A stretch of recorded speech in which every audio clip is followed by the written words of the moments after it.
Sahabat, saya akan meneruskan kuliah tentang metodologi penelitian. Ini seri yang ketiga. Seri yang kedua itu berbicara tentang beragam mazhab metodologi yang tentu ini abstrak, sehingga ada teman yang harus membaca, mendengarkan, mencerna berulang-ulang sehingga paham. Nah, tentu seri ketiga dan seterusnya saya akan lebih operasional, yaitu dengan cara menguraikan tentang peta jalan penelitian. Yaitu ketika para dosen itu melakukan penelitian yang di ujung nanti akan berupa laporan atau jurnal atau working paper. Atau kalau para mahasiswa menulis, meneliti dan menulis skripsi, tesis maupun disertasi. Peta jalan ini ya, itu sama dengan journey, sama dengan perjalanan. Kalau saya membahasakan, orang melakukan penelitian itu berangkat membawa tema, pulang membawa judul. Judul itu adalah hasil kristalisasi dialektika antara teori dengan data. Sehingga judul itu pendek. Judul utamanya pendek, lalu baru subjudulnya. Nah, ini nanti akan saya bahas pada titik ujung. Saya akan menunjukkan bahwa peta jalan penelitian itu dimulai dari pertama adalah problematisasi, kedua adalah konseptualisasi, ketiga adalah instrumentalisasi, keempat adalah narasi, kelima adalah konklusi dan rekomendasi atau preskripsi, kemudian yang berikutnya adalah abstraksi, dan yang paling ujung adalah kristalisasi. Pada kesempatan kali ini, kuliah yang ke seri ketiga ini, saya secara khusus akan membahas problematisasi, yang pada ujung nanti itu akan berbicara mengenai pertanyaan penelitian atau yang lazim disebut rumusan masalah. Jadi problematisasi ini ada tiga hal. Yang pertama itu berbicara mengenai tema, yang kedua berbicara mengenai latar belakang atau konteks, yang ketiga adalah rumusan masalah.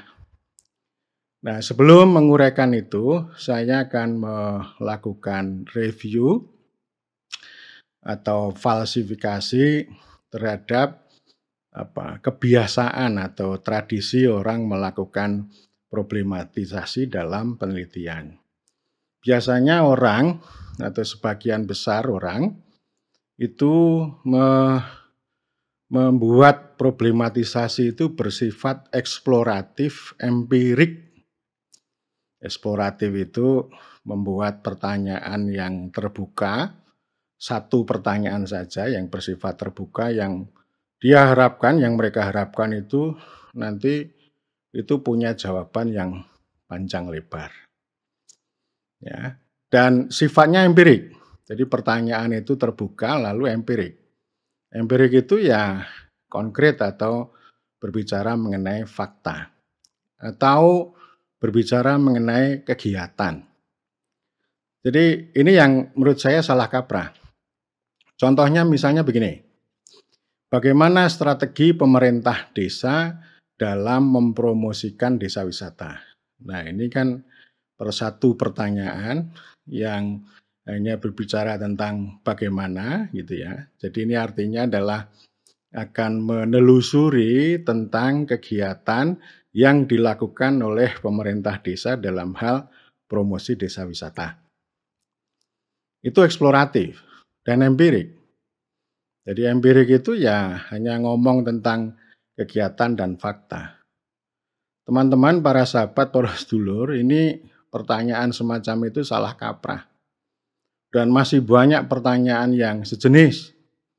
Misalnya bagaimana implementasi Perda Miras di Kabupaten X misalnya.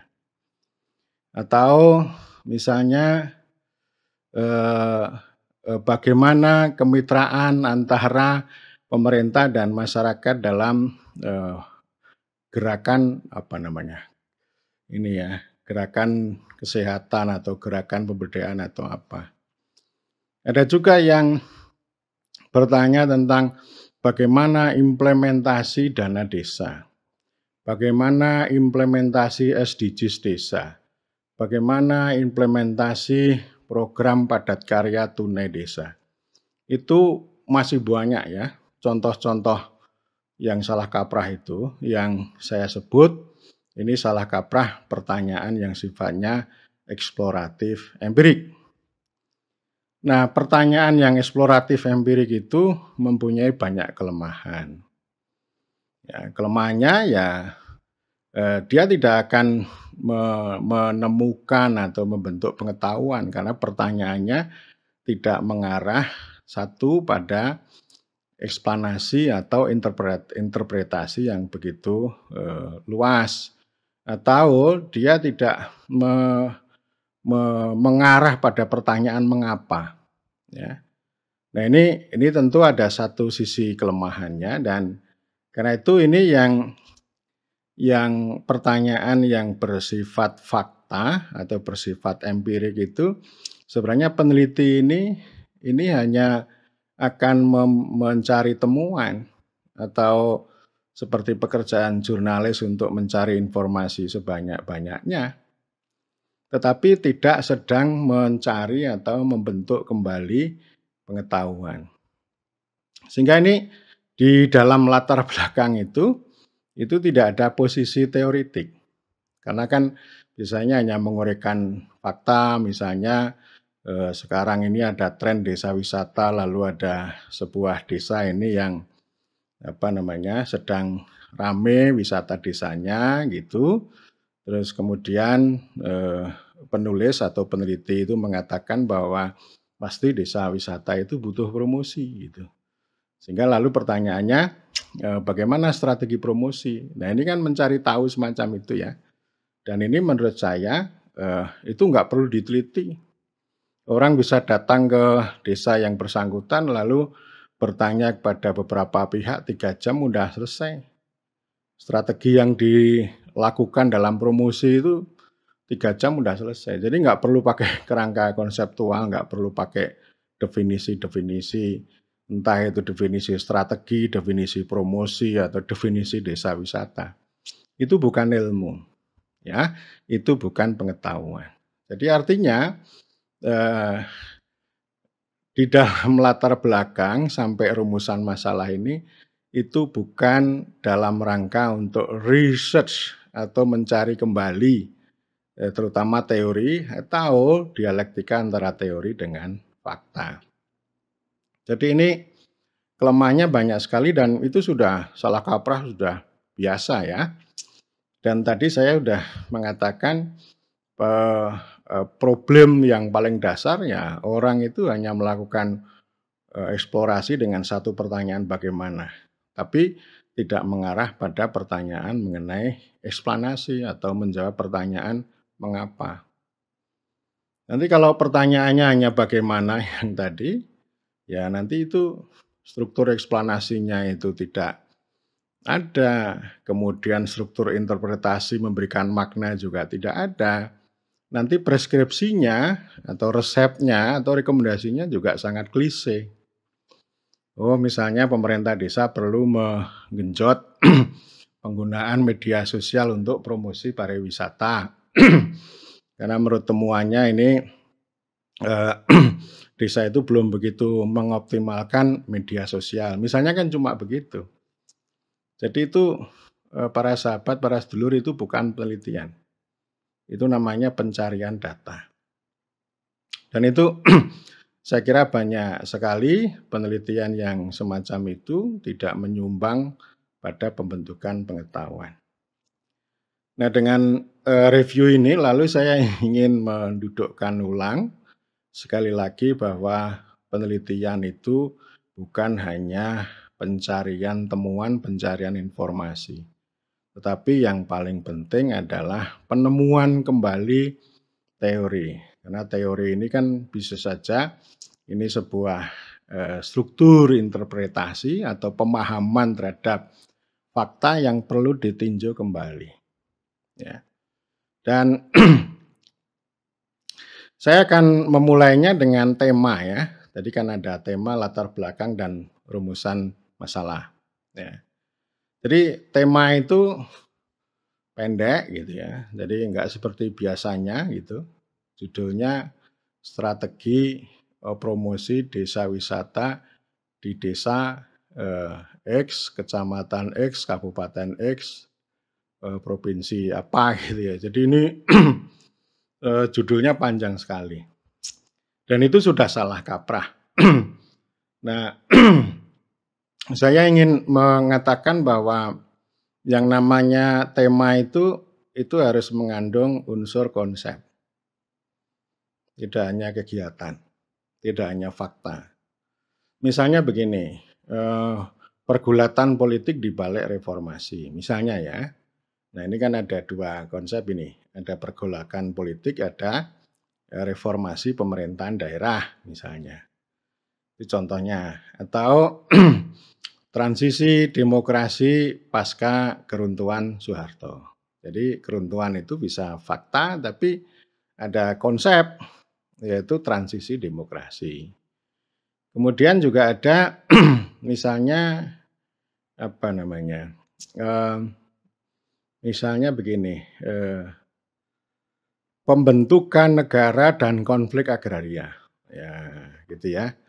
Atau misalnya pemetaan partisipatif dan pembentukan negara, atau pembentukan negara melalui pemetaan partisipatif. Lalu ada anak ini ya, ada anak temanya atau apa gitu ya. Nah, itu temanya begitu. Jadi ada apa namanya? Itu proposalnya, kalau proposal itu begitu. Tapi kalau nanti sudah jadi penelitian ini bisa berubah.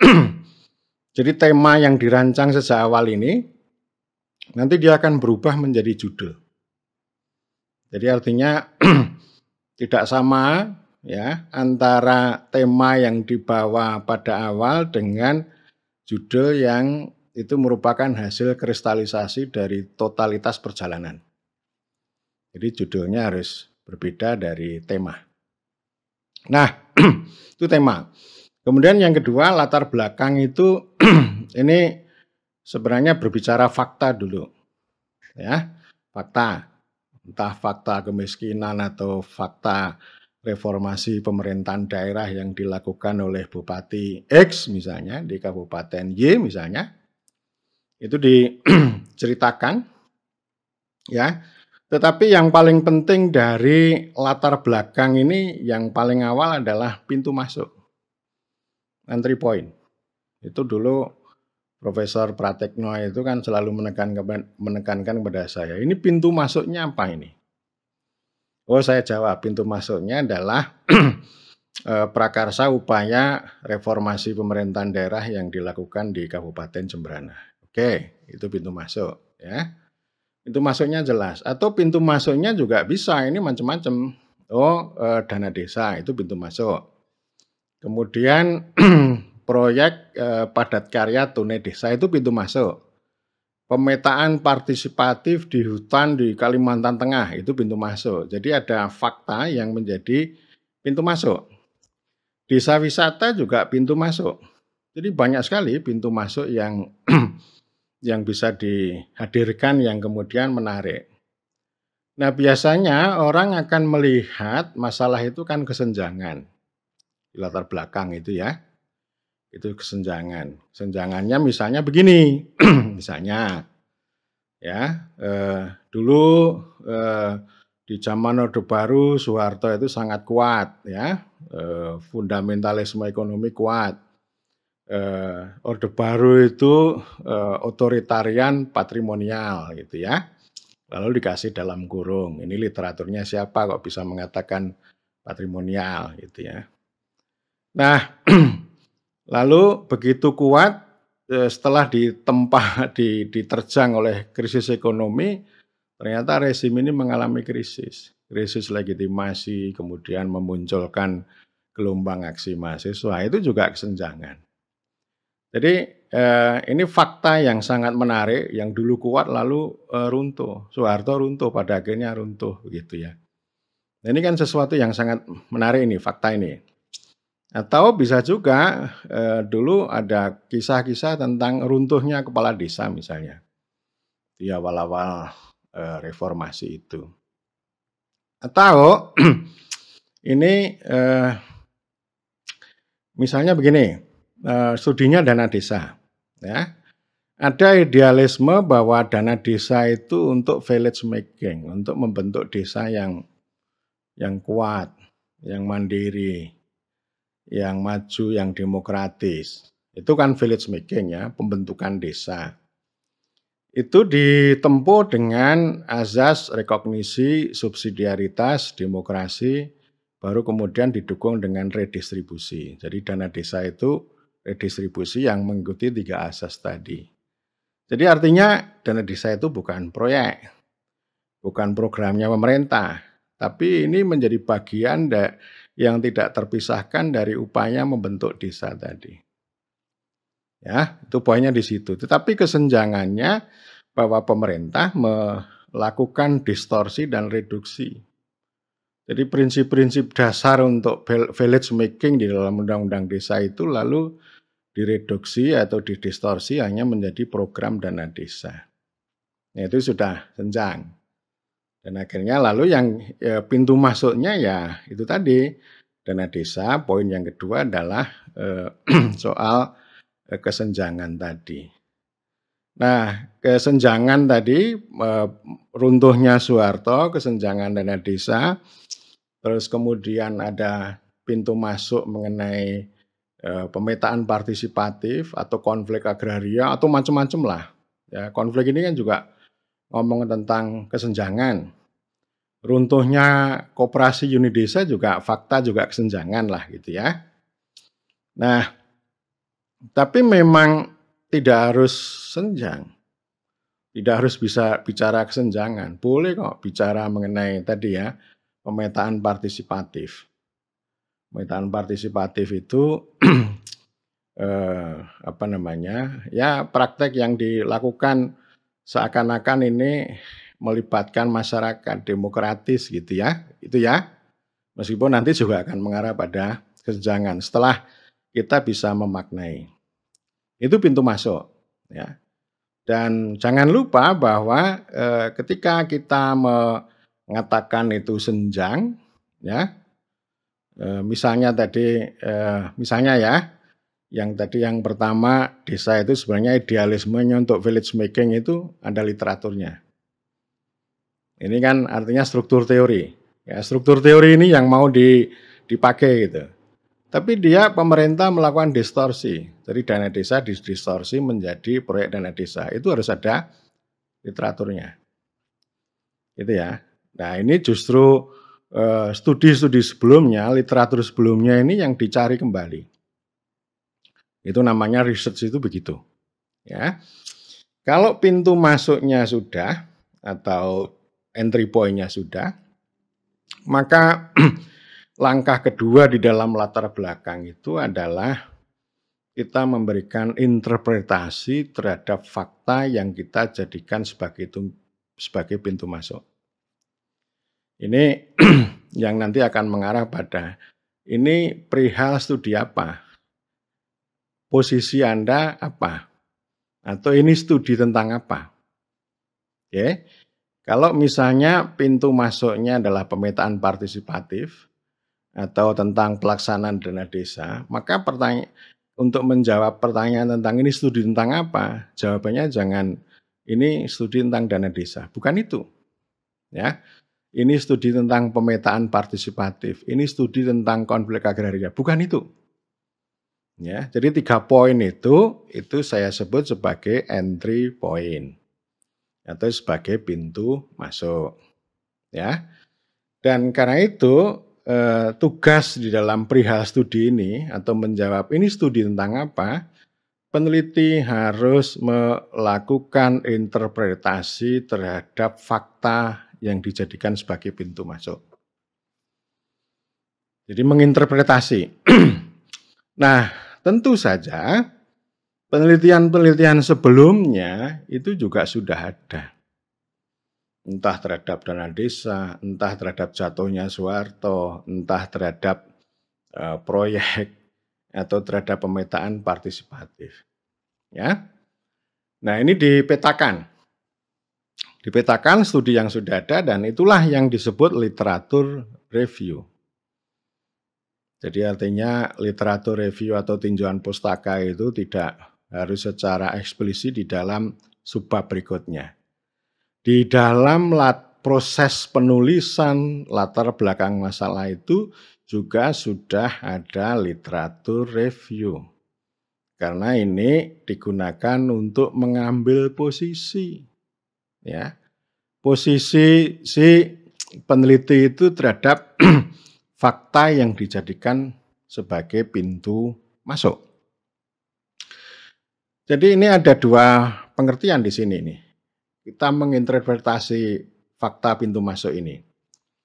Pengertian yang pertama mengikuti ajaran Profesor Nasigun, ya. Anda kan mengambil narasi kecil. Narasi kecil itu pintu masuk atau fakta itu. Itu mau Anda taruh dalam narasi besar apa? Narasi besar itu teori. Ini fakta mau Anda taruh di mana?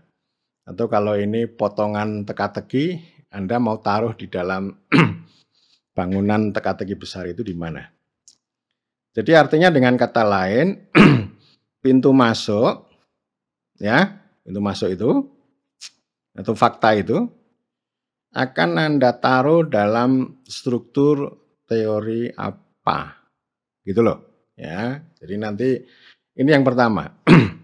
Kemudian yang kedua, kita menentukan posisi studi atau perihal studi itu, kita ini sebenarnya sedang menggunakan kaki untuk menginjak pundak orang lain. Ini yang sangat penting ini. Kaki menginjak pundak orang lain. Itu artinya sebenarnya kegiatan review. Kita mereview pundak yang sudah ada. Lalu kita naiki, pundak itu kita naiki. Artinya ini kan kita pukul, sama juga ya. Jadi studi-studi yang sudah ada itu direview, dipukul, dikritik. Ini nggak relevan, lalu nanti pada ujungnya saya akan mengambil posisi di sini. Ini contoh ya, contohnya misalnya begini. Contohnya studi pintu masuknya pemetaan partisipatif. Pemetaan partisipatif itu berdasarkan review kita, satu ini empowerment, memberdayakan masyarakat. Nanti dikasih literatur kurung itu siapa. Nanti dikasih argumen. Nah, dikritik dari posisi pertama tadi, pemetaan partisipatif sebagai pemberdayaan itu dikritik. Oke. Terus kemudian yang kedua, pemetaan partisipatif ini sebagai participatory development, pembangunan yang partisipatif. Ada literaturnya, bla bla bla, pendukungnya siapa ngomong apa ya dikutip di situ ya misalnya. Ini nggak cocok, dikritik lah. Jadi pundak itu diinjak ya. Jadi ada pundak empowerment, ada pundak participatory development itu diinjak. Ya. Lalu yang ketiga, ini pemetaan partisipatif ini adalah praktek good governance. Ada tuh. Jadi nanti literaturnya yang ini sudah ada ya. Yang ngomong tentang itu sudah ada. Dikritik lagi. Jadi oleh karena itu ya sekurang-kurangnya kan kita harus membaca banyak literatur tentang itu. Jadi kita harus bisa menunjukkan ini kotak tentang, ini pundak tentang participatory development, ini empowerment, ini apalagi ya good governance, partnership, apa-apa yang kira-kira kelihatannya bagus. Itu namanya pundak-pundak yang diinjak atau dikritik gitu ya. Lalu si penulis, "Oh, saya nggak setuju dengan part-part-nya. Saya justru ingin mengatakan bahwa pemetaan partisipatif itu adalah bentuk state making, ya, state making, pembentukan negara. Ya, pembentukan negara itu, ya ini untuk negara, bukan untuk masyarakat gitu ya, tapi untuk negara gitu ya. Jadi, oh ini, mengandung teritorialisasi, jadi negara menurut Nancy Pelosi dan sebagainya, kira-kira begitu ya. Jadi kira-kira, jadi dia punya argumen bahwa pemetaan partisipatif ini adalah pembentukan negara. Sama juga misalnya kita, melakukan studi tentang konflik agraria di tanah ulayat itu ya. Nah itu kan macam-macam itu perspektifnya untuk memahami itu ya, menginterpretasi itu. Entah itu soal, dari perspektif hukum, terus kemudian ada ekonomi politik atau apalah. Jadi perspektifnya bisa macam-macam, lalu si penulis itu mengambil posisi begini, "Saya akan melakukan studi tentang, konflik agraria ini dalam rangka pembentukan negara." Bisa juga begitu ya. Artinya justru karena, negara itu dibentuk lalu masuk ke dalam belantara hutan masyarakat adat sana, lalu menimbulkan konflik. Jadi, ini artinya gitu ya, tentang apa namanya, pembentukan negara di tengah hutan itu, di dalam masyarakat adat itu bisa menjadi penyebab munculnya konflik agraria, tapi juga sebagai proses yang menurut perspektif ini tidak bisa dihindari ya. Artinya yang namanya pembentukan negara itu pasti mengambil mengabsorpsi, menyedot, menghisap hutan, kemudian yang kedua melakukan teritorialisasi, menentukan RT RW batas-batas itu, lalu kemudian juga mengundang investor untuk memanfaatkan lahan, memanfaatkan hutan supaya bisa menjadi sumber-sumber penghasilan yang lebih banyak lagi dan seterusnya. Gitu ya. Jadi itu menginjak pundak.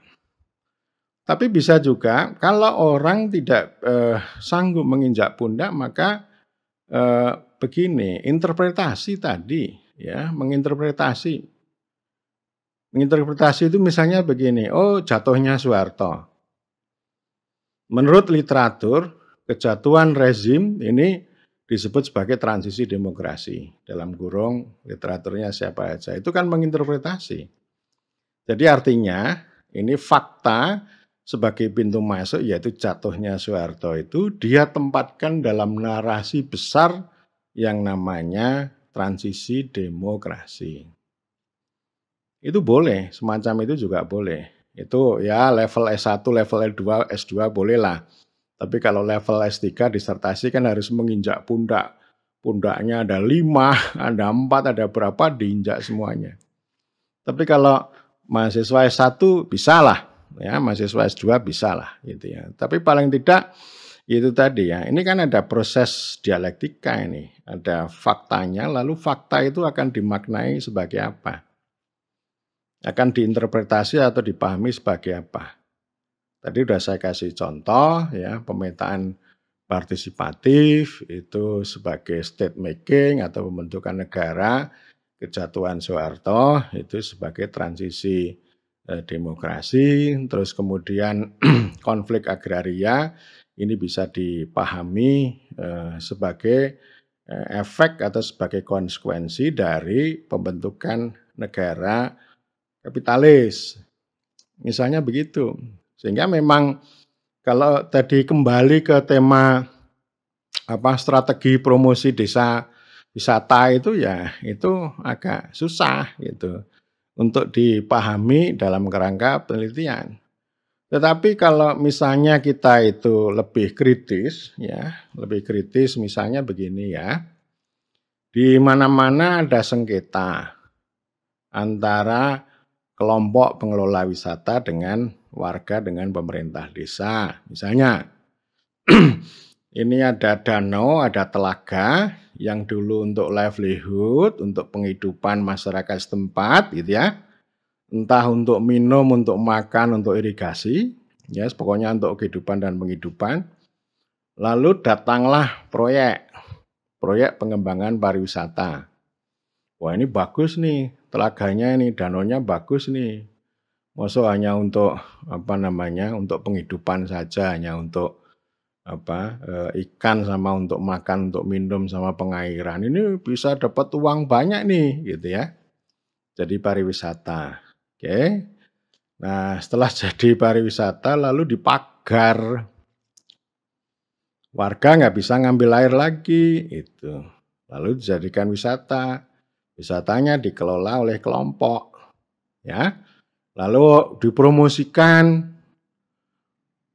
para wisatawan pada datang mendatangkan uang, yang uangnya lalu masuk dikelola oleh kelompok tadi.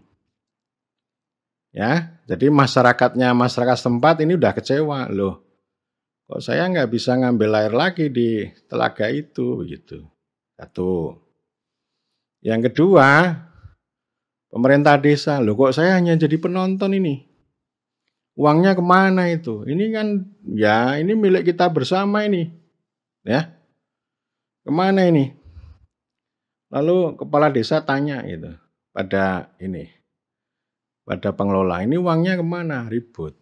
Apa iya nanti ini jalan menuju tempat wisata ini saya portal, karena jalan ini jalan saya kok. Kalau rusak saya yang bangun dan seterusnya gitu ya. Nah ini namanya sengketa. Jadi ini kalau itulah konsekuensi dari desa wisata itu bisa macam-macam ya. Jadi itu konsekuensinya bisa macam-macam. Artinya jangan hanya berbicara mengenai bagaimana strategi promosi desa wisata.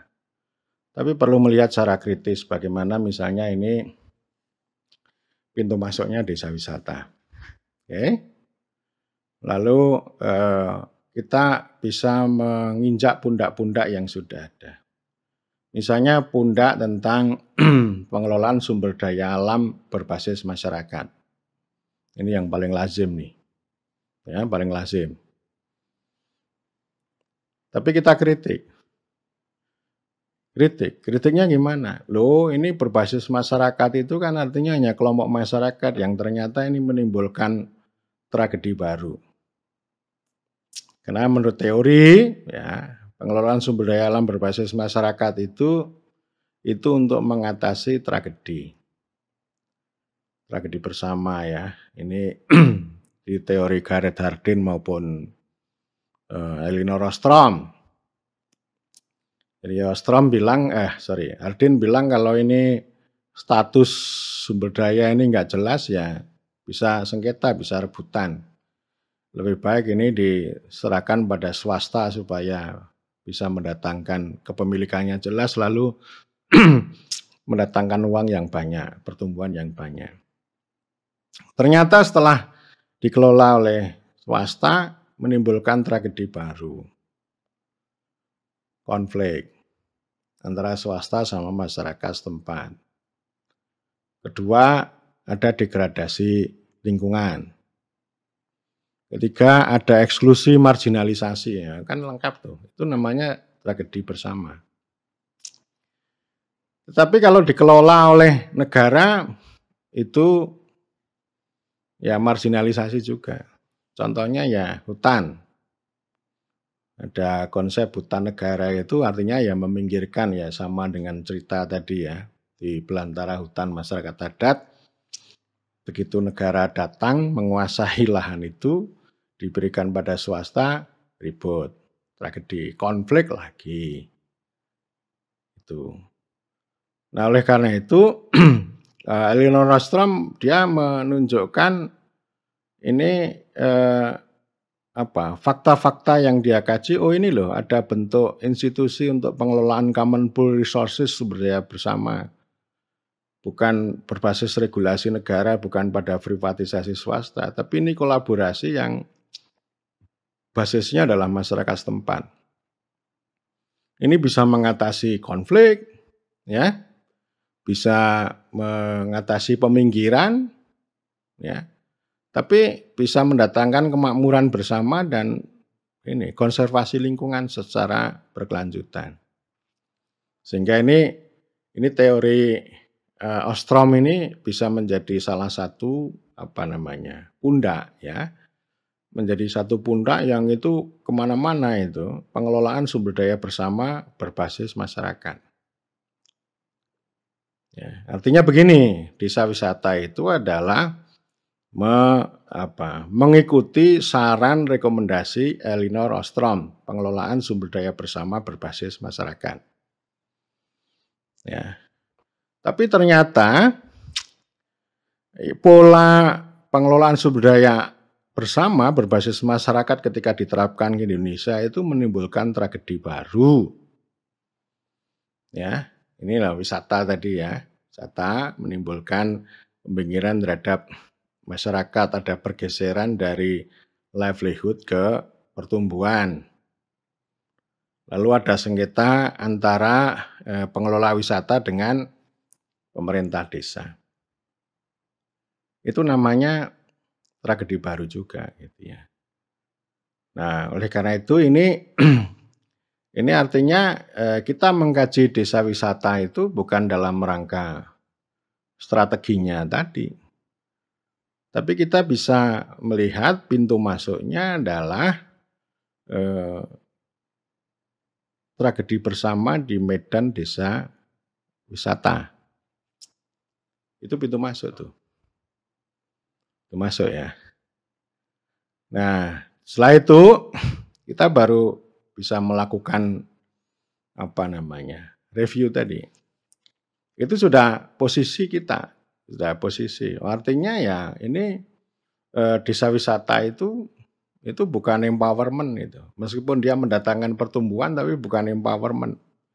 Bukan kemakmuran bersama itu. Tapi malah justru ini menimbulkan tragedi baru bernama konflik. Nah, lalu konflik inilah yang kemudian nanti diuraikan lebih lanjut.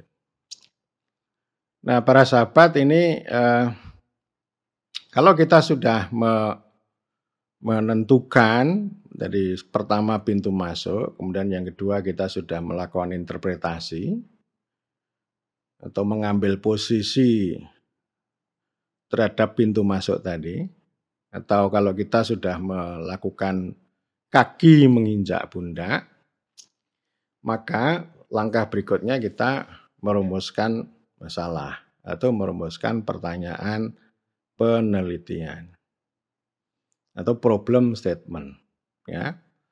Jadi artinya saya ingin mengajak supaya kita itu jangan terjebak lagi pada pertanyaan yang bersifat eksploratif empirik. Bukan itu. Tetapi pertanyaannya harus mengandung konsep tertentu. Karena konsep itu nanti yang akan diurai, dikonseptualisasikan, ya. Itulah yang akan menjadi dasar untuk knowledge building, pembentukan pengetahuan. Saya abaikan pertanyaan eksploratif itu sudah nggak relevan, buang aja deh gitu ya. Nah, paling tidak ada 3 jenis pertanyaan atau 3 jenis problem atau rumusan masalah. Yang pertama adalah pertanyaan eksplanatif. Pertanyaan eksplanatif itu diturunkan dari pendekatan rasionalisme yang sudah saya bahas sebelumnya. Ya. Misalnya studi saya tentang kejatuhan Soeharto, pintu masuknya, lalu saya konstruksi dengan transisi demokrasi, maka pertanyaan eksplanatifnya adalah mengapa transisi demokrasi Indonesia baru terjadi setelah Soeharto jatuh? Mengapa transisi tidak terjadi ketika pertumbuhan ekonomi atau fundamentalisme ekonomi itu kokoh? Ya. Atau sebaliknya, mengapa fundamentalisme ekonomi malah justru memperkuat patrimonialisme otoritarian? Itu pertanyaan pertama, itu mengapa itu eksplanasi. Ya. Pertanyaan kedua, bagaimana jalur transisi demokrasi yang mengikuti jatuhnya Soeharto? Jadi ini ada pertanyaan konsep nih, ada pertanyaan transisi itu. Pertanyaan lanjutannya dari pertanyaan bagaimana, ini kan pertanyaan deskriptif ini. Kalau yang pertama kan eksplanatif, ini deskriptif itu tidak terpisahkan dari eksplanatif itu. Bagaimana, misalnya begini, tadi bagaimana jalur transisi? Pertanyaan berikutnya, apakah jalur transisi demokrasi, dalam rezim patrimonial itu berbeda dengan rezim militeristik atau rezim otoritarian birokratik di tempat lain? Bagaimana ini bisa dijelaskan secara komparatif? Nah, ini kan pertanyaan eksplanatif, tapi yang paling penting adalah tadi mengapa gitu ya. Mengapa transisi demokrasi itu Indonesia baru terjadi bersamaan dengan runtuhnya Soeharto, mengapa tidak di periode-periode sebelumnya. Dan itu pertanyaan eksplanatif itu dulu saya pelajari waktu skripsi. Itu dulu saya membaca buku Profesor Mokhtar Masud ya, Ekonomi dan Struktur Politik Orde Baru itu. Disertasi beliau tahun 83 tapi diterjemahkan ke dalam bahasa Indonesia tahun 89. Pertanyaan eksplanatifnya begini, mengapa otoritarianisme hadir menyertai kemunculan Orde Baru itu loh. Jadi mengapa? Ya, mengapa? Kemudian yang kedua, bagaimana karakteristik otoritarianisme Orde Baru? Jadi dua pertanyaan ini, yang satu eksplanatif, ini melengkapi itu. Atau deskripsi saya juga begitu. Jadi saya studi tentang birokrasi, tentang budaya birokrasi. Kemudian interpretasi saya, ya, atau konstruksi saya terhadap pintu masuk itu, birokrasinya bercorak patrimonial. Patrimonial ya, saya kasih tanda T gitu ya, tanda kurung. Beberapa literatur, karena kan corak label birokrasi itu kan bisa macam-macam. Ada yang otoritarian, ada yang macam-macam. Tapi saya memilih yang patrimonial itu. Nah, lalu pertanyaannya, mengapa birokrasi Indonesia itu berwatak patrimonial? Mengapa gitu ya? Terus kemudian yang berikutnya, bagaimana patrimonialisme birokrasi ini bisa dijelaskan dengan pendekatan budaya misalnya. Lalu pertanyaan tambahannya, bagaimana karakteristik patrimonialisme birokrasi? Jadi ini eksplanasi ini. Ada konsepnya, ya, konsepnya ya tadi, mengapa patrimonialisme birokrasi, mengapa otoritarianisme, mengapa transisi demokrasi. Itu toh. Nah, itu namanya konsep itu. Jadi bukan kegiatan, atau bukan kejadian, bukan peristiwa. Kalau peristiwanya mengapa Soeharto runtuh, itu nggak penting tuh. Itu namanya pertanyaan jurnalis, bukan pertanyaan peneliti. Contohnya itu ya, mengapa PDI Perjuangan menang? Nah, itu pertanyaan wartawan, pertanyaan jurnalis, pertanyaan pencarian, bukan pertanyaan penelitian. Jadi karena itu ya penelitian itu sekali lagi kembali ke tadi di latar belakang masalah tadi, itu ada pintu masuk, lalu ada konstruksi teoritis, interpretasi secara teoritis terhadap fakta yang dijadikan sebagai pintu masuk. Ya. Nah ini namanya eksplanasi, pertanyaan eksplanatif. Eksplanatif itu menjelaskan, explain, mencari menjawab pertanyaan mengapa, artinya nanti menemukan variabel-variabel. atau ya nanti ada beberapa konsep yang saling terkait. Misalnya transisi demokrasi gitu ya, dijelaskan dengan berbagai perspektif. Nanti ini tugas di konseptualisasi ya, tapi kita fokus dulu ke problematisasi. Nah, coba bandingkan dengan pertanyaan tadi. Bagaimana strategi promosi desa wisata di desa ini kan yang tadi saya sebut sebagai pertanyaan salah kaprah, pertanyaan yang sudah keliru, pertanyaan yang tidak mengandung teori, gitu. Ya, makanya sama juga ketika tadi orang kalau apa namanya PKT ya, program padat karya tunai gitu ya. Maka dia tidak bisa mengembangkan pertanyaan yang bersifat eksplanatif ini tadi.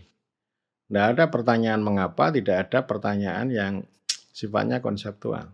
Karena hanya terjebak pada tadi pencarian terhadap kegiatan yang dijalankan oleh aktor-aktor tertentu, ya.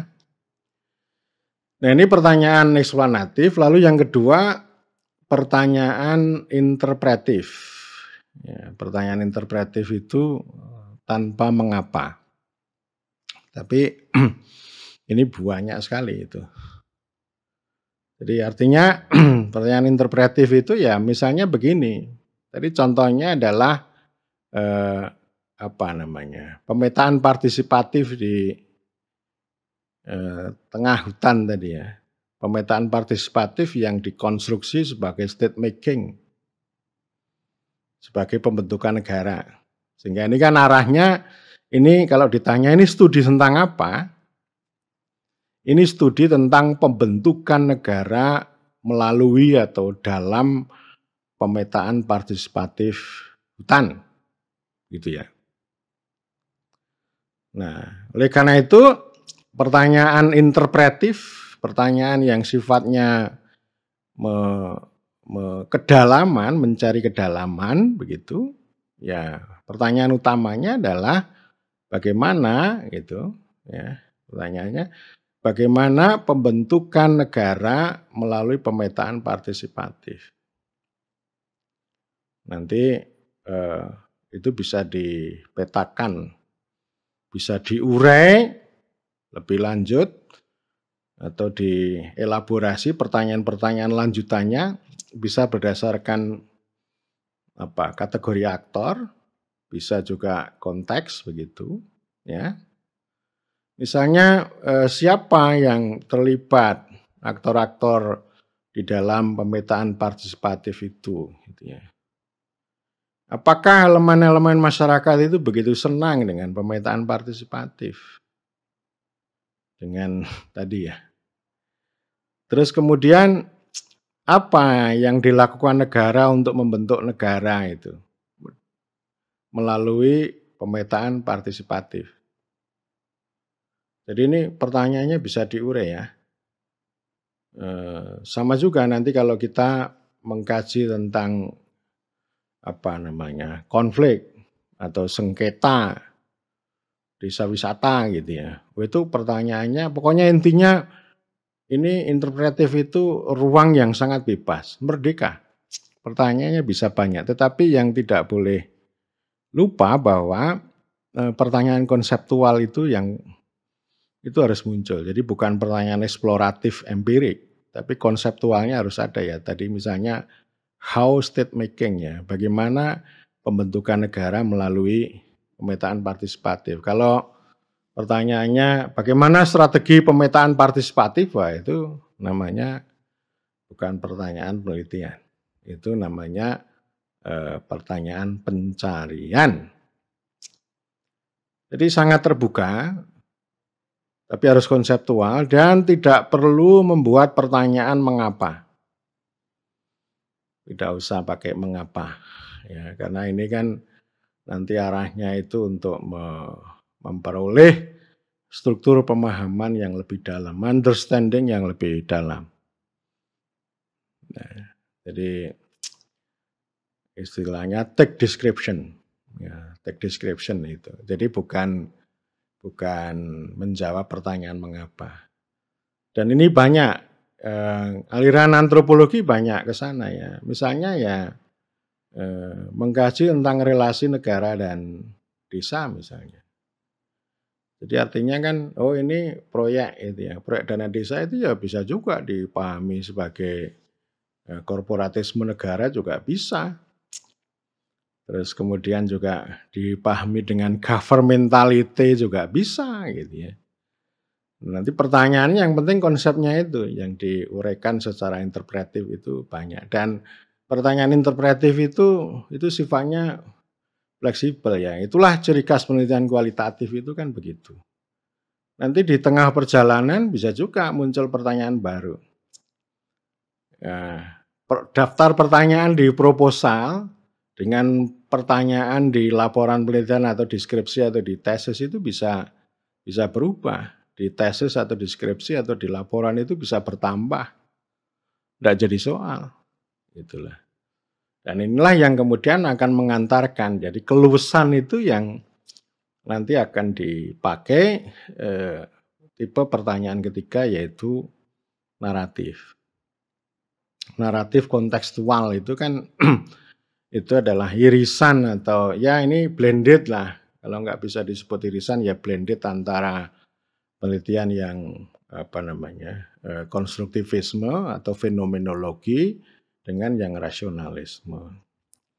Studi disertasi saya ke sana gitu, ke naratif kontekstual. Kalau skripsi tesis saya itu eksplanasi, rasionalisme eksplanatif. Tetapi kalau yang disertasi itu pakai yang naratif kontekstual. Itu bisa panjang lebar dan saya sudah uraikan karakteristik kontekstualisme ini sudah saya uraikan di kuliah seri 2. Ya, jadi pertanyaannya bisa luas. Tapi intinya dia memadukan antara yang interpretif dengan yang eksplanatif. Meskipun eksplanasinya bukan berbasis variabel. Kalau penelitian pertanyaan eksplanatif kan variabel nih, gitu ya. Variabel itu ya jelas. Mengapa otoritarianisme muncul, gitu ya. Oh, karena ingin stabilitas. Oh, karena ada orientasi ekspor dan sebagainya ya. Misalnya begitu ya. Jadi variabel-variabelnya ditemukan. Demikian juga dengan transisi dalam rezim patrimonial itu juga ada variabel-variabelnya. Jalurnya juga sangat berbeda. Misalnya rezim patrimonial itu tidak pernah menginisiasi transisi demokrasi dari atas. Misalnya nggak mungkin penguasa itu membuka diri, ya. Padahal biasanya pemimpin yang otoriter yang semakin membuka diri itu malah justru semakin memperkuat posisinya. Tapi ini nggak mungkin ya. Penguasa patrimonial itu tidak pernah dalam sejarah itu membuka transisi demokrasi. Sepanjang perut rakyat itu aman, sepanjang ekonomi itu aman, ya dia akan otoriter terus. Nah, oleh karena itu menjadi salah satu ciri khas bahwa krisis ekonomi adalah variabel pertama yang membuat transisi demokrasi dalam rezim patrimonial. Jadi ada krisis ekonomi, ada krisis legitimasi, ada amuk massa, ada protes massa, kan ini variabel-variabel gitu ya. Nah, itu namanya eksplanasi itu. Tetapi yang naratif itu misalnya begini ya. Mengapa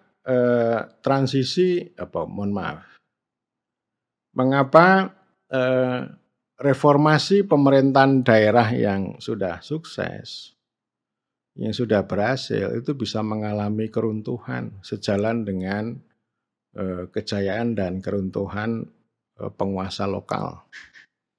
Nah, ini kan struktur eksplanasi. Nah, struktur eksplanasi ini itu satu pertanyaan itu. Lalu saya uraikan, saya elaborasi menjadi banyak pertanyaan. Ada pertanyaan yang bersifat pada sisi aktor, ada pertanyaan pada sisi konteks, ada pertanyaan pada sisi pertarungan. Karena argumen saya kan ya tidak ada reformasi yang luput dari pertarungan politik. Nah, ini kan argumen juga ini. Jadi Anda bisa membaca ya, menelusuri itu karya saya yang terkait dengan naratif kontekstual. Jadi studi saya, ya disertasinya judul akhirnya itu drama reformasi, kejayaan dan keruntuhan Bupati I Gede Winase di Kabupaten Jemberana. Jadi drama reformasi itu sebenarnya konsepnya adalah contentious reform. Reformasi yang penuh pertarungan politik. Jadi tidak ada cerita itu kecuali kalau inovasi ya. Kalau inovasi itu ya cuma penggunaan ilmu dan teknologi untuk memperbaiki produk. Ya, jadi ada 3 ini dan karena itu maksud saya begini ya, ini perlu yang 3 jenis ini perlu kita pelajari dan itu nanti tergantung pada alur yang pertama tadi, mulai dari pintu masuk, perihal studi, kemudian pertanyaan penelitian. Ya kalau misalnya konstruksinya itu mengarah pada eksplanasi ya bisa kita buat pertanyaan eksplanatif misalnya. Bisa kita buat kalau pertanyaannya, kalau peta studinya bersifat interpretif ya interpretif. Nah sekarang ilmu politik itu menarik ini ya, jadi supaya tidak hitam putih antara interpretif dan eksplanatif lalu membuat pertanyaan naratif. Naratif itu salah satu ciri khas dalam metodologi atau analisis kontekstualisme ya. Kan ada positivisme, ada konstruktivisme, ada rasionalisme ya. Ada kontekstualisme. Ini menarik saya kira karena sifat dari penelitian itu kan kita tidak bisa deduktif secara penuh. Ya, kan kita ya biasalah kalau kita ke lapangan itu kan bisa berubah argumen sama dengan yang saya lakukan gitu. Jadi artinya saya itu tidak kacamata kuda. Sehingga pertanyaan konseptualisasi pun itu saya susun ulang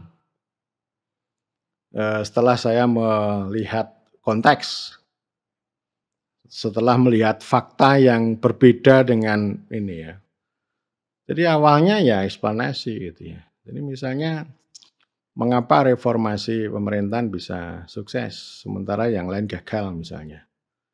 Itu kan reformasi pemerintahan itu kan bisa menjadi satu kunci ya, satu konsep gitu ya.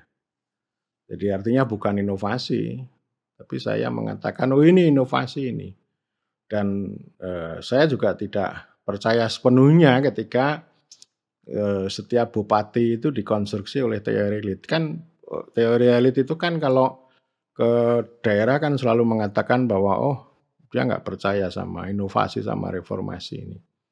Di mana-mana yang namanya daerah itu pasti dibajak oleh elit lokal, entah predator elit atau local capture atau elite capture atau bosism. Nah itu yang saya kritik, itu pundak yang saya injak. Ya, ini ada loh fakta ini ya, meskipun dia akhirnya runtuh ini ya justru yang menarik ini. Ini kan semacam konundrum, semacam teka-teki yang memusingkan yang itu perlu dijelaskan. Artinya kalau kita ngomong daerah itu hanya semata-mata dengan elit, daerah itu dibaca oleh elit ya kita nggak akan bisa mengembangkan teori yang lebih baik. Kita juga tidak bisa punya kerangka preskripsi untuk memberikan sumbangan amaliyah yang lebih baik gitu ya. Karena ya gitu-gitu, teorinya udah mengalami involusi dan itu teori yang yang saya sarankan untuk dipukul, diinjak, ditinggalkan. Saya mengajarkan kepada banyak mahasiswa gitu ya, jangan percaya sama teori elit, ya. Itu ada juga studi yang sudah dilakukan oleh para mahasiswa saya mengenai, apa namanya, ngomong tentang perubahan desa. Ini ngomong perubahan desa itu artinya ya, oh sedang memukul pundak teori elit, karena teori elit nggak percaya desa ada perubahan gitu, ya. Lalu ini ada ini gitu. Jadi artinya ini perubahan desa ini sebagai pintu masuk, misalnya Panggung Harjo gitu ya. Nah lalu ini studi tentang apa gitu. Oh ini studi tentang transformasi dari kepemimpinan menjadi pemerintah di dalam konteks perubahan desa itu. Misalnya gitu, sehingga pertanyaannya bisa dibuat mau interpretif juga bisa, mau eksplanatif juga bisa, mau yang naratif juga bisa gitu. Ya, jadi itu kan selalu studi dalam ilmu politik pemerintahan itu kan selalu itu ada garis itu ya, garis demarkasi antara yang suka ngomong tentang best practice, cerita-cerita baik, kabar-kabar baik gitu ya. Itu yang sering disebut sebagai kaum teknokrat profesional gitu ya. Jadi melihat daerah-daerah yang berubah itu, ini daerah inovatif, ini menyenangkan, ini bisa jadi best practice gitu. Tapi setelah misalnya bupati yang melakukan inovasi itu melakukan korupsi gitu ya, kan ini teori inovasi ini kan nggak laku ini gitu. Jadi namanya anomali, teori ini mengalami krisis. Ya, sebaliknya yang satu lagi teori elit. Setiap ke daerah yang dia pandang, "Oh, ini bupati ini jahat ini, konservatif ini, dia kerjanya melakukan korupsi, dia tidak melakukan reformasi." Lah nyatanya ada kok. Ada daerah-daerah yang melakukan reformasi yang disukai rakyat itu, ya. KTP gratis, puskesmas gratis, sekolah gratis, ke RSUD gratis, itu kan akses rakyat terhadap pelayanan. Itu reformasi itu nggak bisa tanpa reformasi, itu bukan inovasi itu. Kenapa? Karena ya pakai APBD itu harus bertengkar sama DPRD. Mau tidak mau banyak, tidak hanya DPRD, sama birokrasi juga gitu. Jadi yang direform apa? Istilahnya doa, dana, orang, alat gitu ya. Jadi kalau mau menuju pemuliaan rakyat, kedaulatan rakyat yang sebesar-besarnya untuk kemakmuran rakyat, ya doa itu, dana, orang, alat. Itu direform, dirubah bentuknya gitu ya. Ya jadi saya kira ini teman-teman, jadi artinya itu 3 pertanyaan sekali lagi, ini saya sudah ambil contoh, ada yang eksplanatif, ada yang interpretif gitu, ada yang naratif gitu. Nah ini nanti akan saya lihat kembali, ini bisa saya review dan nanti bisa kita kembangkan ya. Nanti di seri berikutnya saya akan berbicara mengenai konseptualisasi untuk melanjutkan ini ya, yang problematik.